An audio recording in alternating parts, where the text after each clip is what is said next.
Karimnagar municipal corporation ఎన్నికల్లో బీజేపీకి ప్రజలు స్పష్టమైన తీర్పు ఇచ్చినా కాంగ్రెస్ పార్టీ దానిని వక్రీకరించే ప్రయత్నం చేస్తోందని డిప్యూటీ మేయర్ యాదగిరి సునీల్ రావు విమర్శించారు.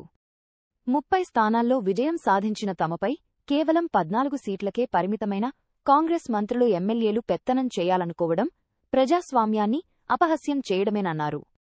కాంగ్రెస్ ఇన్ఛార్జ్ వెలిచాల రాజేందర్ రావు తీరును తప్పుబడుతూ ఆయన కొత్త బిచ్చగాడిలా ప్రవర్తిస్తున్నారని ఎద్దేవా చేశారు.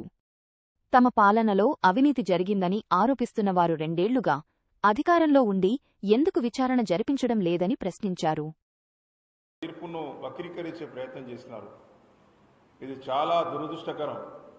ప్రజాస్వామ్యంలో ప్రజల ఇచ్చిన తీర్పును అపహాస్యం చేసే ప్రయత్నం కూడా చేయడం అనేది చాలా దురదృష్టకరంగా పేర్కొంటా ఉన్నాను. ఈరోజు ప్రజలందరూ భగవంతుడు మా పక్షాన ఉన్నాడు కాబట్టి వారు వేసిన కుట్రలన్నీ కూడా ఏవి ఫలించలేనటువంటి పరిస్థితి.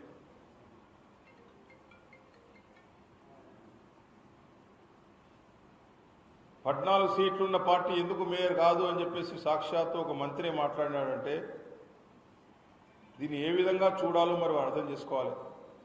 66 సీట్లు ఉన్నటువంటి పాలకవర్గంలో ఎక్స్ అఫీషియోతో కలిపి 69 సీట్లున్న పాలకవర్గంలో 14 సీట్లున్న పార్టీ ఎందుకు మేయర్ కాదు అని చెప్పి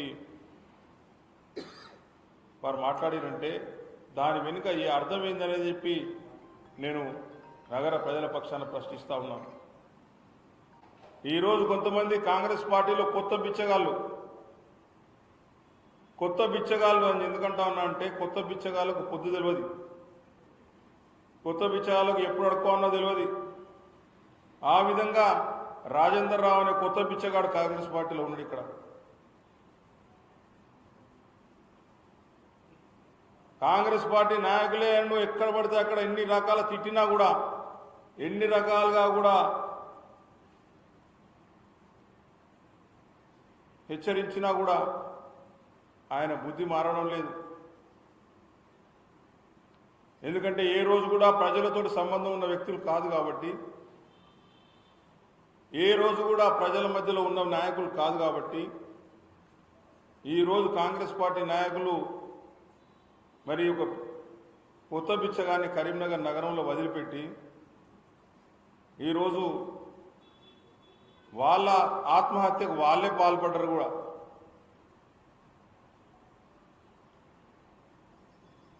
కాంగ్రెస్ పార్టీని భూస్థాపితం ఎవరో చేయాల్సిన అవసరం లేదు. ప్రజలు ఎలాగూ చేస్తూ ఉన్నారు. ప్రజలు చేసిన దానికంటే ఎక్కువ వాళ్ళే ఈయన రూపంలో ఇక్కడ వచ్చి కాంగ్రెస్ పార్టీని భూస్థాపితం చేసుకున్నారని చెప్పి కూడా తెలియజేస్తా ఉన్నాను.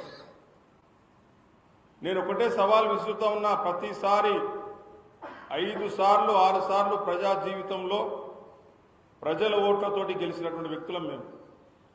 ఎన్నికల్లో నిలబడ్డ ప్రతిసారి 70%, 80%, 90%, 90% ఓట్లతోటి ఉన్న ఓట్లలో పోలైన ఓట్లు సాధించినటువంటి వ్యక్తులం మేము. ఆ విధంగా ప్రజలతో మమేకమై ఉంటాం మేము. నీకు దమ్ముంటే, నీకు ధైర్యం ఉంటే ఇంకా మాట్లాడాలంటే పచ్చిగా కూడా మాట్లాడవచ్చు. నువ్వు చేస్తున్న ఆరోపణలు ఏదైనా ఉంటే ప్రభుత్వం నీదే ఉంది కదా. 2 సంవత్సరాల నుంచి గాడిదలు కాస్తున్నావా? నిద్రపోతున్నావా? 2 సంవత్సరాల నుంచి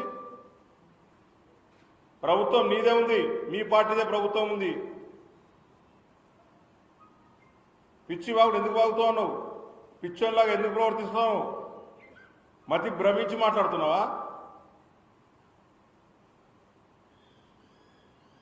ఏ విచారణ చేసుకొని గతంలో చెప్పినాం, ఇప్పుడు కూడా చెప్తున్నాం.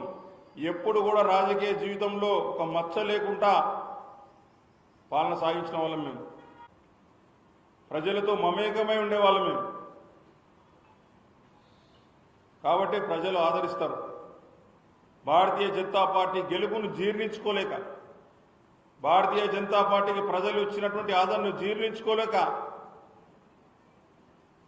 మతి భ్రమించి మాట్లాడుతున్న మాటలు నీ మాటలని చెప్పి తెలియజేస్తా ఉన్నాను.